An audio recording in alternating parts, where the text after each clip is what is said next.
네, 오늘 보실 말씀은요, 로마서 7장 14절에서 25절까지 말씀입니다. 로마서 7장 14절에서 25절 말씀을 함께 교독하겠습니다. 우리가 율법은 신령한 줄 알거니와 나는 육신에 속하여 죄에 팔렸도다 하는 것을 내가 알지 못하노니 내가 원하는 것은 행하지 아니하고 도리어 미워하는 것을 행함이라. 만일 내가 원하지 아니하는 그것을 행하면 내가 이로써 율법이 선한 것을 시인하노니 이제는 그것을 행하는 자가 내가 아니요 내 속에 거하는 죄니라. 내 속 곧 내 육신에 선한 것이 거하지 아니하는 줄을 아노니 원함은 내게 있으나 선을 행하는 것은 없노라. 내가 원하는 바 선을 행하지 아니하고 도리어 원하지 아니하는 악을 행하느니라. 만일 내가 원하지 아니하는 그것을 행하면 이를 행하는 자는 내가 아니요 내 속에 거하는 죄니라. 그러므로 내가 한 법을 깨달았노니 곧 선을 행하기 원하는 나에게 그 함께 있은 것이로다. 내 속 사람으로는 하나님의 법을 즐거워하되 한 다른 법이 내 마음의 법과 싸워 내 지체 속에 있는 모든 나를 사로잡는 것을 보는도다. 오호라, 나는 곤고한 사람이로다. 사망의 몸에서 누가 나를 건져낼꼬. 예수 그리스도로 말미암아 함께 감사하리로다. 그런즉 내 자신이 마음으로는 하나님의 법을, 육신으로는 죄의 법을 섬기노라. 아멘. 네. 오늘은 로마서 강의 29번째 시간으로 그리스도인의 투쟁이라는 제목으로 함께 말씀을 나누려고 합니다. 우리는 계속해서 이 로마서를 통해서 믿음으로 의롭다 하심을 얻는 칭의의 진리를 배우고 있습니다. 그러면서 믿음으로 의롭다 하심을 얻는 사람이 성화되어 가는 그 과정에 대해서 살펴보고 있습니다. 오늘 본문은 칭의와 성화에 관한 말씀 중에서도 성경 안에서 매우 중요한 말씀이 됩니다. 바울이라는 위대한 사도도 성화되어 가는 과정에서 큰 어려움과 좌절을 겪었고 자기 자신과 늘 싸워야 했다는 그런 고백이 담겨 있고, 이 고백을 보는 지금의 성도에게 도전과 또 소망을 주는 말씀이기 때문입니다.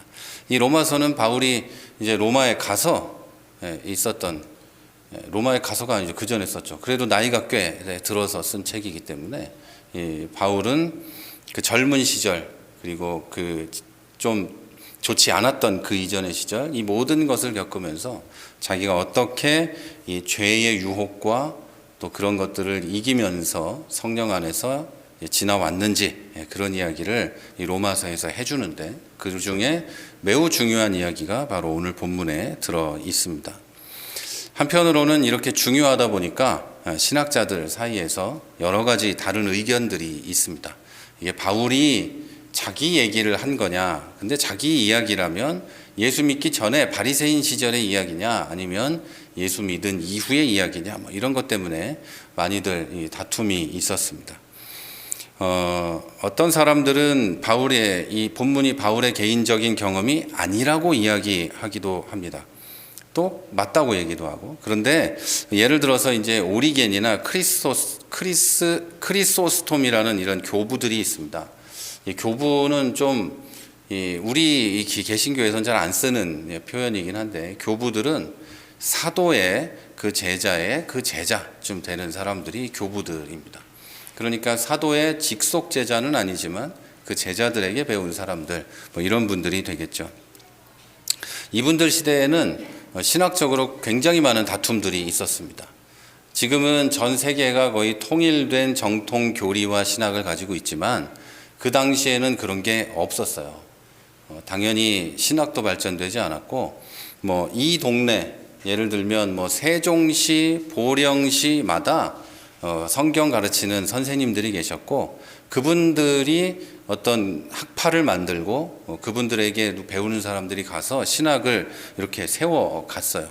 그러다 보니까 각자 동네마다 다른 소리들을 많이 했습니다. 로마에 있는 사람들은 라틴 계열의 신학을 했고, 뭐 저기 알렉산드리아나 그 이집트에 있죠, 알렉산드리아나 뭐 또 다른 데 있는 사람들은 자기들 또 다른 소리들을 했습니다. 그런데 나중에 이제 기독교가 공인되고 그리고 기독교가 국교가 된 이후에 그것 때문에 기독교인들이 분열되고 너무 싸우려고 하니까 이제 황제가 나서서 교리를 통일을 하려고 합니다. 그러면서 이제 공의회 같은 것이 열리고 거기서 삼위일체라든지 예수님의 신성이라든지 교회라든지 뭐 이런 것들에 대해서 이제 정립을 해 가게 됩니다. 그런 과정이 있었는데, 근데 그때의 이 교부들은 그 이전의 교부들이겠죠. 그때가 뭐 300년 이때니까 이거는 그분들은 이미 정리가 돼 있었을 때고, 그 이전의 분들은 자기의 이야기를 이렇게 다 했습니다. 그 당시에 사람들을 두고 뭐 2단이다 3단이다 이런 얘기를 하진 않아요. 정리가 안 되어 있을 때니까. 어쨌든 오리겐이나 크리소스톰 같은 사람들은 헬라, 그리스 철학의 영향을 받은 분들인데, 이분들은 본문이 사도 바울의 바리새인 시절의 경험이라고 이야기했습니다. 본문에 나오는 심각한 죄에 대한 고민은 죄 사함을 받고 하나님의 능력 안에서 사는 중생한 거듭난 성도에게는 있을 수 없는 것이라고 생각을 했습니다. 그래서 구원받고 사도까지 된 바울은 죄를 이렇게까지 고민하지 않았을 거다, 고민할 일이 없다, 이렇게 본 것이죠. 그런데 뒤에 어거스틴이나 뭐 이런, 어거스틴은 잘 아실 텐데, 이런 라틴계 교부 그리고 종교개혁자들, 루터나 칼빈 같은 분들은 이 본문이 바울이 거듭난 뒤에 현재 상태의 경험이다, 이렇게 이야기를 했습니다. 그 이유는 7장 7절에서 13절까지에서는 과거에 대한 이야기를 했어요. 헬라어 원문에는 과거 동사를 사용합니다. 옛날에 뭐 이런 식으로 표현이 됐다는 거죠. 했었다 뭐 이렇게 돼 있는데, 오늘 본문에서는 현재형으로 바뀝니다. 그러니까 이 헬라어 원문이 현재형으로 바뀌고 지금 그렇다는 얘기를 하고 있는 거예요. 그래서 또 나아가서 본문에 바울이 하는 심각한 죄성의 고민을 불신자로서는 도저히 상상할 수 없는 거다, 이렇게 생각을 했습니다. 예수를 안 믿는데 도대체 죄에 대한 고민은 왜 할까? 이런 생각을 하게 된 것이죠. 더 나아가서 25절에 우리 주 예수 그리스도로 말미암아 하나님께 감사하리로다, 이렇게 바울이 써놨는데요. 이런 고백은 구원받은 그리스도인이 아니면 결코 할 수 없기 때문에 이렇게 이야기를 했습니다. 따라서 현재는 거의 모든 목사님들이나 신학자들은 이렇다고 생각을 합니다. 현재의 바울의 고민이다, 그렇게 생각을 하고 있어요. 그래서 오늘은 본문이 구원받은 바울의 고백이라는 배경 안에서 좀 본문을 좀 보고 우리에게 적용할 하나님 말씀을 좀 살펴보도록 하겠습니다. 자, 사도 바울은 로마서 7장 14절에서 15절에서 자기가 그 율법과 지체가 한다, 이렇게 말을 합니다. 율법이 있고 지체, 요 사이에서 자기가 싸운다는 거죠. 물론 어떤 사람은 바울과 같이 위대한 사도가, 게다가 그렇게 높은 신앙의 경지에 이른 사도가 자기가 마음만 먹이면 병도 고치고 뭐도 하고 무엇이든지 할 수 있었던 그 사도가 아직도 자기의 육신의 죄와 그렇게 싸우고 있다는 것은 말이 안 된다고 생각을 합니다. 이 정도까지 나는 공고한 자로다, 사망의 몸에서 누가 건져냈고 뭐 이런 식으로 고민하진 않았을 거라고 생각을 합니다. 자, 그러나 육신은 회개하고 중생하여 새 사람이 된 후에도 남아서 우리를 괴롭힙니다. 여기서 말하는 육신이라는 것은 우리가 회개하고 중생한 다음에도 아직 내 안에 남아있는, 우리 안에 남아있는 옛사람, 죄악된 본성, 이것을 뜻합니다. 자, 바울도 이 죄악된 본성을 완전히 벗어낼 수가 없었고 모든 면에서 하나님께 순종하고 말씀대로 살려고 그렇게 애를 썼지만 이 죄악된 본성에 방해를 받아서 힘들어 했던 겁니다. 성경에 이 바울이 특별히 사용한 육신이라는 이런 표현들은 이 내 몸 껍데기를 말하는 게 아니고 내 안에 있는 죄악된 본성, 이런 것들을 말하는 거죠. 죄악된 본성 그리고 이 옛사람 이런 것들을 말하는 거예요. 그게 하루에 사라지는 게 아니에요. 예수를 믿어도 하루아침에 사라져서 완전히 뭐 예수님처럼 되는 게 아니고 점점 그것이 예수님을 믿고 신앙생활하면서 성화되어 가서 우리가 그것을 따르지 않고 그리스도의 뜻대로 하나님의 뜻대로 살아가게 되는 거죠. 그런데 이것은 계속 남아서 우리를 괴롭히고 우리가 죄짓게 하고 유혹하고 하게 되는 거죠. 자, 본문 14절은 이렇게 말합니다. 우리가 율법은 신령한 줄 알거니와 나는 육신에 속하여 죄 아래 팔렸도다. 자, 이 구절에서 이 중요하면서도 우리가 받아들이기가 좀 어려운 말이 있는데 육신에 속해서 죄에 팔렸다라는 말입니다. 예수님을 믿고 보혈의 공로로 구원을 받고 그리스도인이 됐는데 죄에 팔렸다라는 말은 납득하기가 좀 어려운 말입니다. 하지만 이 말은요, 그리스도인이라고 해도 복음의 기본적인 그리고 윤리적인 도덕적인 요구를 충족시키지 못한다, 만족시키지 못한다는 말을 사실적으로 지적하는 거예요. 예수는 믿고 구원은 받았는데 아직도 끈질긴 죄악된 본성, 옛사람이 남아서 죄 가운데 살아가게 끌려다니는 이런 안타까운 현실을 지적하는 거예요. 예수는 믿었는데 계속 끌려다니는 거죠. 불행한 인생을 사는 거죠. 자, 이어서 바울은 이런 현상을 풀어서 설명을 하는데요. 15절에 이렇게 써 있습니다. 내가 행하는 것을 내가 알지 못하노니 곧 내가 원하는 것은 행하지 아니하고 도리어 미워하는 것을 행함이라. 이렇게 말합니다. 정말 이 보통의 그리스도인들이 사는 그 현실하고 똑같습니다. 그리스도인들은 죄를 짓지 않으려고 하고 하나님 뜻만 따르려고 하고 하나님의 말씀만 어떻게든 지키면서 살고 싶어 합니다. 그렇지 않은 사람은 예수를 안 믿는 겁니다. 예수 믿는 사람은 그게 누구든 하나님 뜻을 따르고 싶어 합니다. 따르고 싶어 해요. 그런데 그럴 수가 없다는 얘기를 하는 거예요. 그러지 못한다. 나는 내가 원하는 것은 하나님 뜻이지만 그렇지 않은 것을 행하고 있다. 이 말이죠. 사람들은 하고 싶은 건 마음만 먹으면 다 할 수 있다고 이야기를 합니다. 할 수 있다고 생각하면 할 수 있다고도 이야기합니다. 요즘 10대, 20대 이 젊은 사람들의 사상이에요. MZ 세대들의 사상이죠. 할 수 있다고 마음 먹으면 할 수 있다. 할 수 있다고 마음 먹어서 할 수 있으면 그렇게 살지는 않겠죠, 지금 현재. 그렇지가 않아요. 우리가 다 아는 얘기죠. 여러분, 이런 생각의 근본은 칸트에서 왔습니다. 임마누엘 칸트는 대단히 유명한 이 철학자잖아요. 이 사람이 실천이성 비판이라는 책에서 인간이 무엇을 하려고 결심만 하면 할 수 있다. 이런 말을 했어요. 사람들이 이 사상을 빨리 받아들였고 그러면서 서구의 사람들의 머릿속에 하나님이 점점 사라져 간 거예요. 이 사람 보고 나쁘다 말하는 게 아니고 이 사람의 연구와 그 사유와 생각의 결과가 이건데 사람들이 이걸 받아들이고 우리 마음대로 할 수 있다는 생각을 점차 하게 된 거죠. 결심하면 할 수 있다. 이런 생각을 했어요. 정말 안 그러죠. 우린 다 알고 있죠. 다 아시는 바와 같이 사람의 마음은 하루에도 12번씩 바뀌고 아침, 점심, 저녁으로 바뀌고 자다가도 바뀌고 계속 바뀌어요. 하루 만에 안 바뀌어도 3일 만에는 꼭 바뀌어요. 작심 3일이니까 꼭 바뀝니다. 그동안 우리의 결심이 우리가 했던 그 모든 결심들이 진심이 아닌 건 아니잖아요. 다 진심으로 결심을 했는데 그러지 못했다는 거예요. 결국 죄악된 본성이 살아나서 하고 싶은 일을 못하고 하기 싫은 일을 하게 되는 것이 우리의 현실입니다. 이게 바로 바울이 경험한 고통이에요.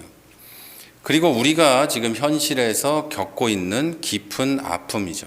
이게 바로 15절의 고백입니다. 내가 행하는 것을 내가 알지 못하는데 곧 내가 원하는 것은 행하지 아니하고 도리어 미워하는 것을 행함이라.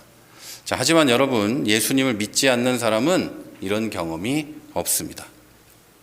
죄 때문에 고민하는 그리스도인의 이 마음과 삶을 이해하지를 못해요. 그 사람들이 죄를 짓지 않기 때문이 아니라 그들은 자기들이 그러면 안 된다는 것을 몰라요. 이러면 안 된다는 사실을 모르고 이래도 된다는 사실도 모르고 아무것도 몰라요. 우리만 하는 고민이에요. 하나님이 원하지 않는 거다. 하나님이 원하는 거다. 이것에 대한 고민은 기독교인만 합니다. 그래서 우리도 그들을 이해하지 못하고 그들도 우리를 이해하지 못하는데 우리는 다행히 죄악된 본성을 따라갈 때가 많아서 그들을 이해할 수가 있죠. 그래서 사랑해야 되고 베풀어야 하고 그들이 복음을 들을 수 있도록 애써야 하는 겁니다. 사람들은 우리를 미워하고 욕하고 복음과 구원에 이르는 진리를 미련한 것으로 생각할지 몰라도 우리는 알고 있기 때문에 그 누군가에게 이야기하고 예수 믿게 하고 우리와 같은 상태가 되게 해야 합니다. 죄의 고통에 빠져 있을지라도 회개하고 하나님 아버지를 찾는 우리처럼 되게 해야 하는 거죠. 마음으로 죄를 짓지 않으려고 하지만 아직도 죄의 종처럼 사는 나를 보면서 괴로워하는 것은 여러분 오직 중생한 그리스도인만 겪는 고통입니다. 이게 없는 사람들은 예수 안 믿는 겁니다. 아니면 예수님이던가 아니면 예수를 안 믿거나 죄가 하나도 없는 분은 예수님밖에 없으니까요. 예수님 외에 모든 인간은 예수를 믿으면 이 걱정과 고민과 고통에 살게 됩니다. 그래서 이것을 덜어내면서 계속 거룩하게 되어가는 것이 우리의 신앙 생활입니다. 바울 같은 사람도 그랬으니 우린 안 그러리라고 생각을 하지 말아야 되겠죠. 자, 이제 바울은 17절에서 이런 일이 일어나는 원인이 무엇인지를 설명해 줍니다. 이제는 그것을 행하는 자가 내가 아니요 내 속에 거하는 죄니라 이렇게 말합니다. 이 구절은 바울이 죄에 대한 책임을 피하려고 하는 말이 아니에요. 꼭 이런 말 같지 않습니까? 이제 내가 아니야 그거는. 죄가 그러는 거야. 내 안에 있는 죄가 하게 하는 거지 내 의지와 상관없어. 그러니까 나는 괜찮아. 이런 말이 아니에요. 꼭 그 이단들이 하는 말하고 같아요. 육신이 그런 행동을 하게 하는 거지 내 안에 있는 영혼은 이미 구원받아 깨끗해. 아무 상관없어. 이런 말을 하는 거죠. 이렇게 그것처럼 이해할 수도 있지만 그런 것이 아닙니다. 이 말은 다시 말해서 죄는 내가 짓는 것이 아니라 내 속에 있는 다른 나가 짓는 죄니 나와는 상관없다는 그런 변명이 아닙니다. 바울은 죄의 권세를 강조하는 겁니다. 죄의 권세. 구원받은 사람이라고 해도 이 세상에서 살아가는 동안에는 언제나 죄의 권세, 죄의 세력에 영향을 받게 되어 있고 이 세상에 사는 그 누구라도 이 권세에서 자유로울 수 없고 이것 때문에 그리스도인은 내가 원하는 의로운 삶을 살지 못하고 싫어하고 혐오하는 죄악을 저지르고 만다. 이렇게 바울이 설명을 하는 겁니다. 또 이어지는 18절에서 19절을 보면 바울은 자기 안에 있는 육신 때문에 벌어지는 이중적인 상황을 좀 더 자세하게 설명을 해줍니다. 내 속 곧 내 육신에 선한 것이 거하지 아니하는 줄을 아노니 원함은 내게 있으나 선을 행하는 것은 없노라. 내가 원하는 바 선은 행하지 아니하고 도리어 원하지 아니하는 바 악을 행하는도다. 여러분 바울과 같은 위대한 사도가 이런 고백을 했어요. 내가 원하는 바 선은 행하지 못하고 내가 싫어하고 혐오하고 미워하는 악을 행하고 산다. 이렇게 말을 했어요. 우리는 더 하겠죠.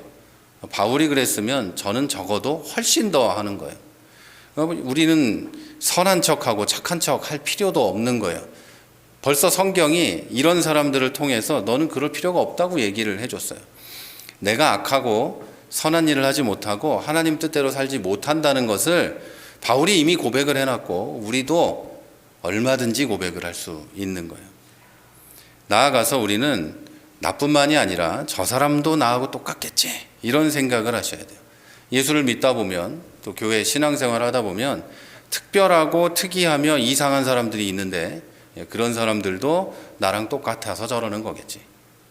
불쌍히 여기고 사랑하면서 섬기면서 살아가야 합니다.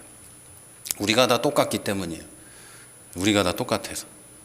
자, 이제 바울은 21절에서 23절에 이런 이야기를 해요. 자기가 어떤 법칙을 깨달았다고 이야기합니다. 어떤 법을 깨달았다고 말해요.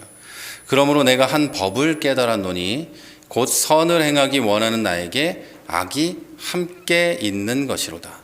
속사람으로는 하나님의 법을 즐거워하되 내 지체 속에서 한 다른 법이 내 마음의 법과 싸워 내 지체 속에 있는 죄의 법으로 나를 사로잡는 것을 보도다. 아멘. 제 성경을 읽으면서 느끼는 건데 바울이 참 글을 잘 써요. 못 알아듣게. 한번 그냥 대충 봐서는 잘 못 알아듣게 글을 잘 쓰고, 우리 번역하시는 분들도 꼭 그렇게 번역을 해 놓습니다. 여러분, 21절에서 바울이 깨달았다는 법은 어떤 법칙을 말합니다. 다시 말해서 내가 하나의 법칙을 깨달았는데 선을 행하기 원하는 나에게 악이 함께 있는 법칙, 이걸 깨달았다는 겁니다. 나는 선을 행하기를 원하지만 악이 나에게 함께 있는 이 법칙이에요. 이 말씀대로 우리 안에는 하나님의 법을 원하고 그 법대로 하길 원하는 마음하고 그 반대를 원하는 마음이 동시에 있습니다. 그리고 23절은 이 둘이 지금도 싸우고 있다 이렇게 말해요. 그리고 이것에 대해서 이 상태, 선을 행하는 나와 행하기 원하는 나와 그 반대를 원하는 내가 동시에 이 마음에 있는데 이것이 그리고 싸우고 있는데 이것을 두고 성 어거스틴은 그리스도인의 투쟁이다 이렇게 말을 했어요. 그래서 오늘 제목이 그리스도인의 투쟁입니다. 이게 그리스도인이 죽을 때까지 일평생을 해야 하는 싸움입니다. 그리고 이게 그냥 이렇게 치고받는 싸움이 아니라 죽고 사는 정도의 그런 거기 때문에 좀 더 강한 표현으로 투쟁이다 이렇게 써놓은 겁니다. 보통 일이 아니라는 거예요.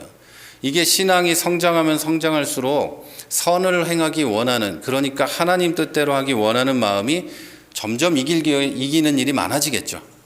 그런데 그렇다 할지라도 선을 행하기 원하는 마음이 지고 악을 행할 때가 있다는 거예요. 그래서 계속해서 싸워야 하는 거죠. 젊을 때만이 아니라 노인이 되어서도, 신앙이 50년, 60년이 되어서도 계속 싸워야 하는 거죠. 신앙생활 1년 한 사람보다는 덜 싸워도 될지 모르지만 계속해서 싸워야만 하는 거예요. 나이가 든다고 좀 나아지고 집사님 되고 장로님 되고 권사님 되고 전도사님 되고 목사님 되고 선교사가 돼도 나아지질 않아요. 계속 싸워야만 하는 거예요. 이 투쟁은 어린이부터 호호 백발 노인분들까지 모두 현재 진행형으로 계속되는 싸움입니다. 이런 이야기를 하면 어떤 분들은 기분을 상해해요. 내가 무슨 그런 거 가지고 싸워. 그러는 분도 계신데, 그렇지 않아요. 바울도 그랬다잖아요. 그러니까 기분 나쁠 일이 하나도 없는 거예요. 하나님 뜻을 따라가는 싸움은 항상 있는 거예요. 나쁠 일도 아니고 목사님에게 얘기해서 기분 나쁠 일도 아니. 이런 싸움에서 이기기 위해서 산에 들어가서 자기 혼자 있었던 거예요. 싸우기 싫어서.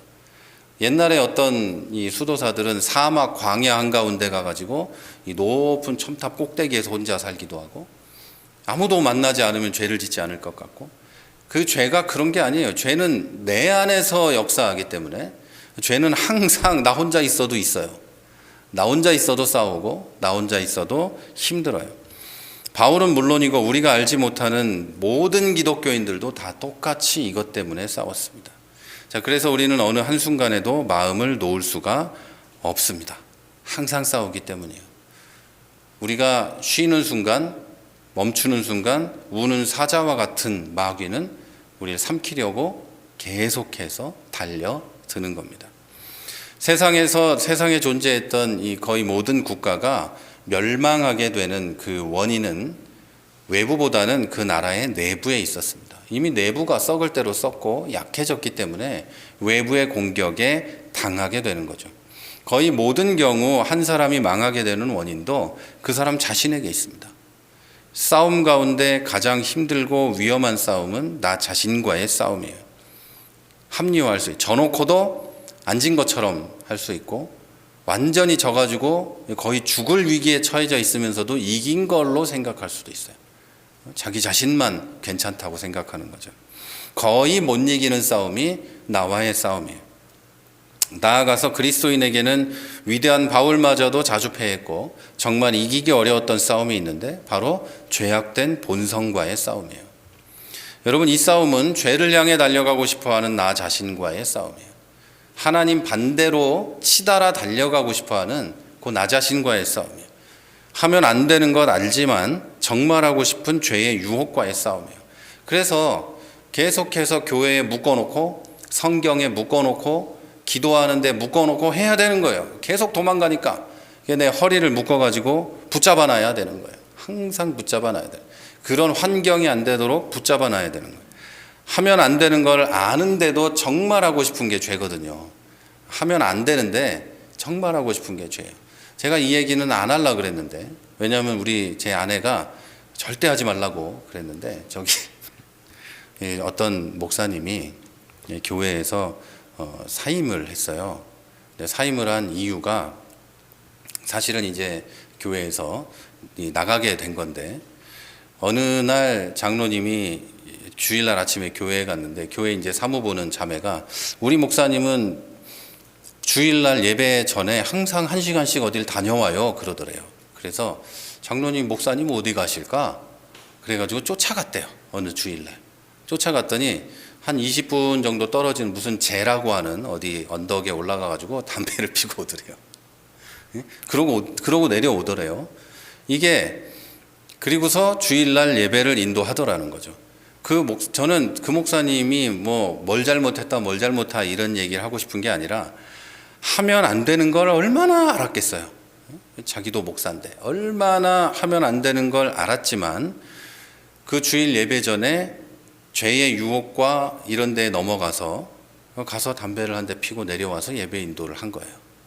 저는 담배를 피워서 이 사람이 담배 피운 그것 때문에 죄다 마다 이런 얘기가 아니라, 그래도 목사는 누군가가 시험에 들 수 있고 잘못될 수 있기 때문에 그러면 안 되는 거예요. 그런데 이분은 그렇게 했던 거죠. 워낙에 뻔뻔하고 나쁜 사람이라고 저는 생각하는 게 아니라, 하면 안 되는 걸 알지만 얼마나 그거에 넘어가 가지고 그렇게 했겠어요. 그리고서 지금은 교회에서 사임하고 또 얼마나 괴로운 시간을 보내고 있겠어요.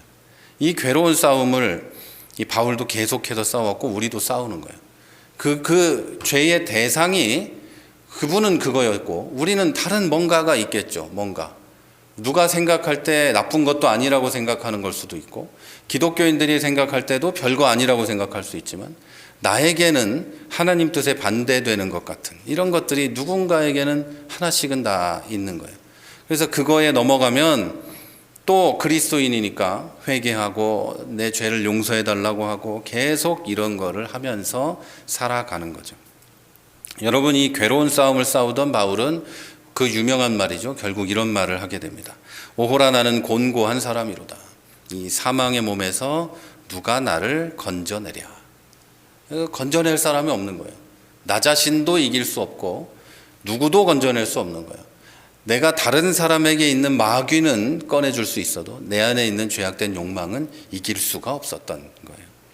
나는 스스로 벗어날 수가 없다. 누가 나를 구원할 수 있을까? 누구 구원자 없는가라는 이런 절망 끝에 외치는 비명 같은 거예요. 살려달라고 하는 거예요. 그러니까 이 오늘 본문은 우리 그리스도인들에게 참 소망을 주는 거예요. 우리가 이 존경에 맞이하는 바울도 그랬고, 우리 다 그렇고, 누구나 그러니까 다 그럴 수도 있구나 하고 안심하는 게 아니라, 우리도 그들과 같구나. 그리고 이렇게 계속 애쓰다가 결국은 승리할 수 있겠구나. 이런 걸 우리가 가져와 가는 거죠. 그리고 25절에서 바울은 자기의 고통에 찬 이 질문에 대해서 이렇게 대답을 합니다. 우리 주 예수 그리스도로 말미암아 하나님께 감사하리로다. 그런즉 내 자신이 마음으로는 하나님의 법을, 육신으로는 죄의 법을 섬기노라. 이 말을 해요. 사람은 할 수 없고 그 누구도 나를 구원할 수 없지만, 이런 나도 우리 주 예수 그리스도가 우리 예수 그리스도로 인해서 하나님이 구원하셨다. 이런 고백이에요.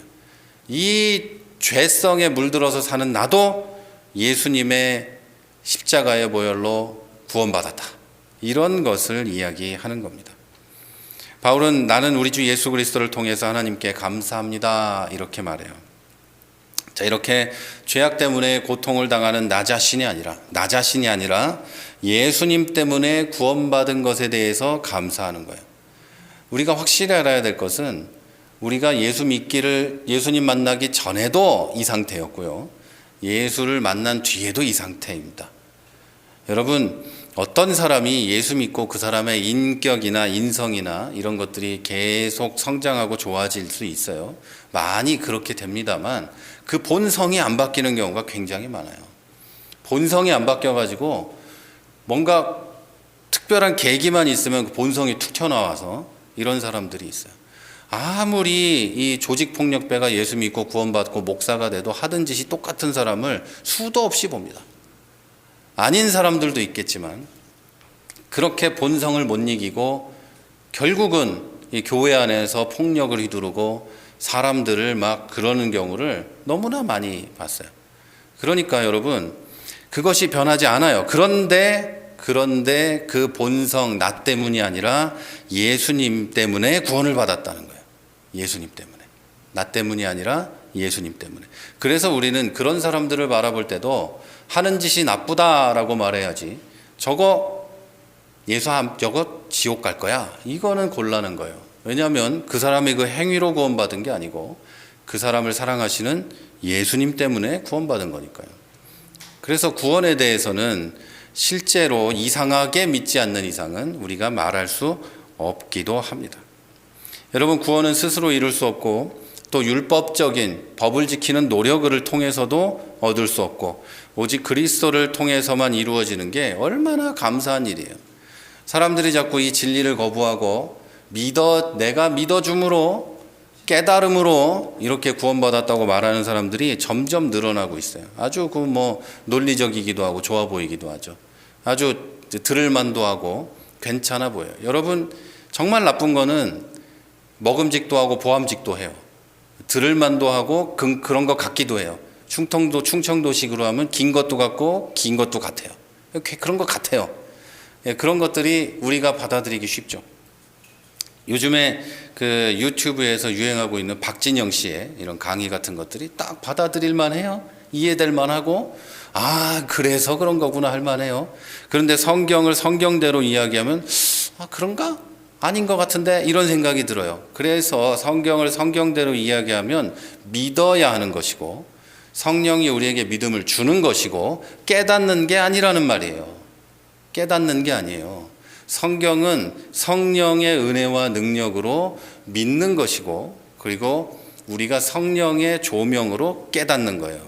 내가 노력하고 인간의 이성과 상식으로 받아들여지는 게 아니라는 거예요. 여러분, 성경 창세기 1장 1절을 내 생각과 상식과 그런 걸로 받아들여지는 것 자체가 이상한 사람 아니에요? 그런 게 아니에요. 예수 그리스도가 하나님의 아들이신데, 신의 아들인데 세상에 와가지고 우리를 위해서 2000년 전에 죽었대, 부활했대, 이거를 이해하는 것 자체가 이상한 일이에요.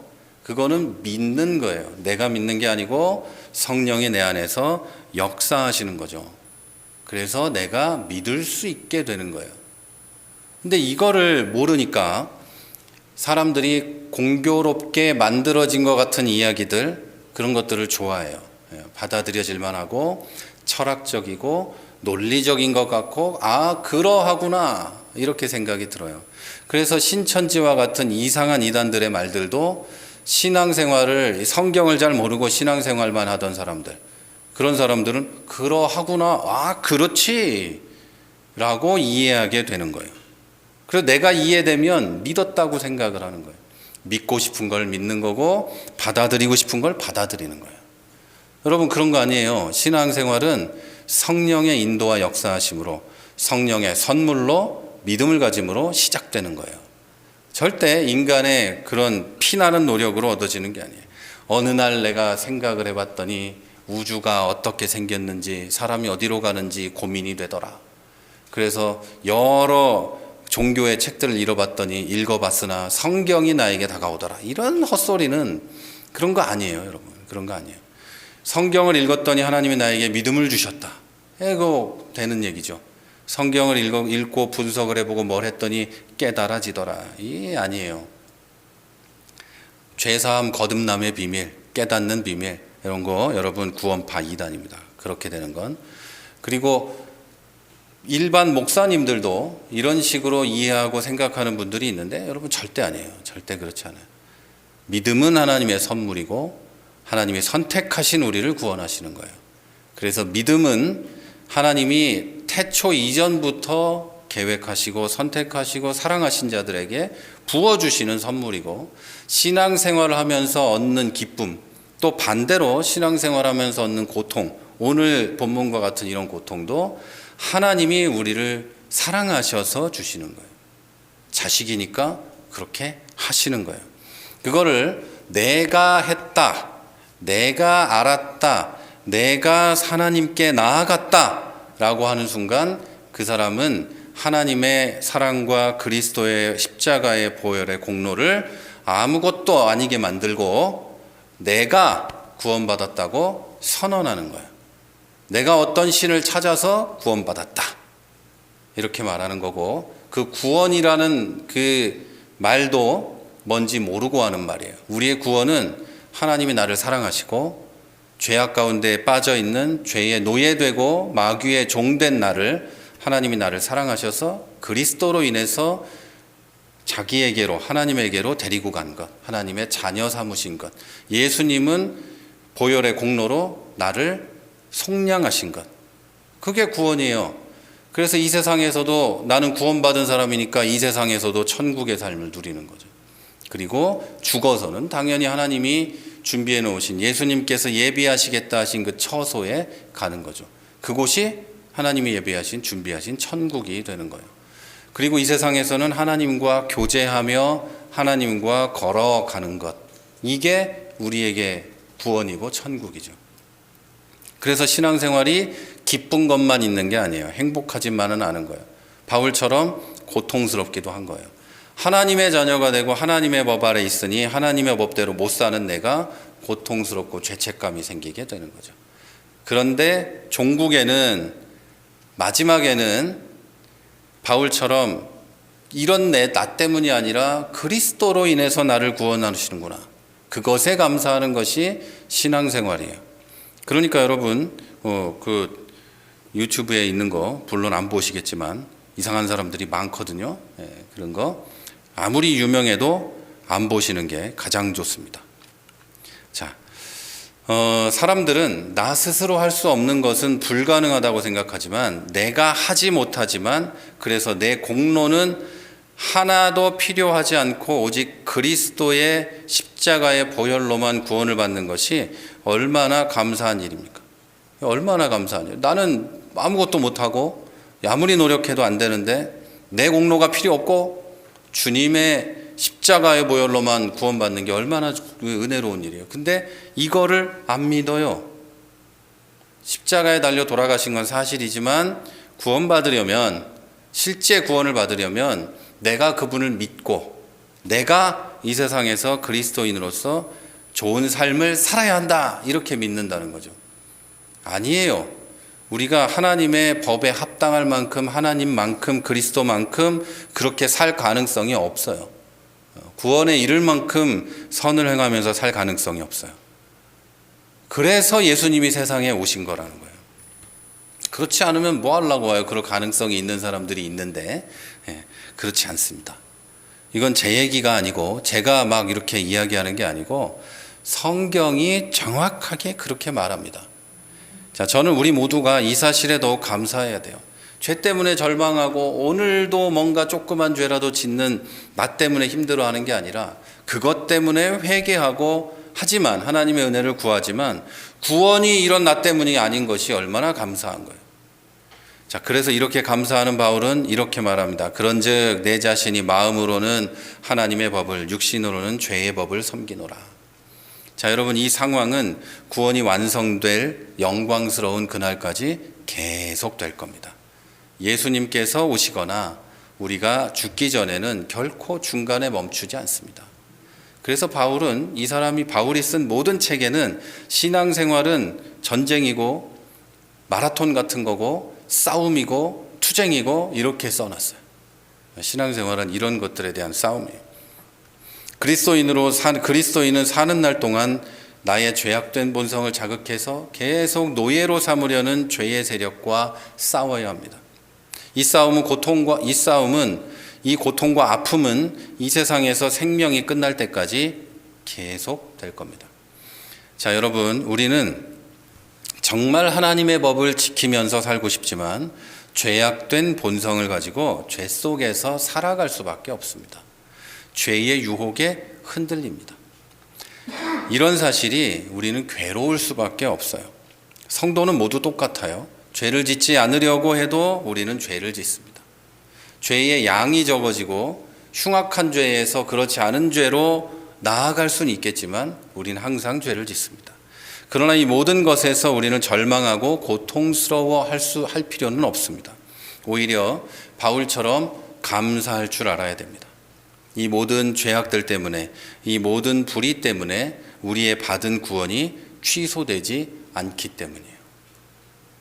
바로 예수 그리스도 때문에, 예수님 때문에 이 구원이 취소되지 않습니다. 자, 여러분, 이제 다음 한 주는 물론이고 이제 일평생을 사시는 동안 그리스도 예수를 통한 이 구원을 잊지 마시기를 바랍니다. 예수님은 단번에 십자가에서 우리의 모든 죄를 지고 돌아가신 겁니다.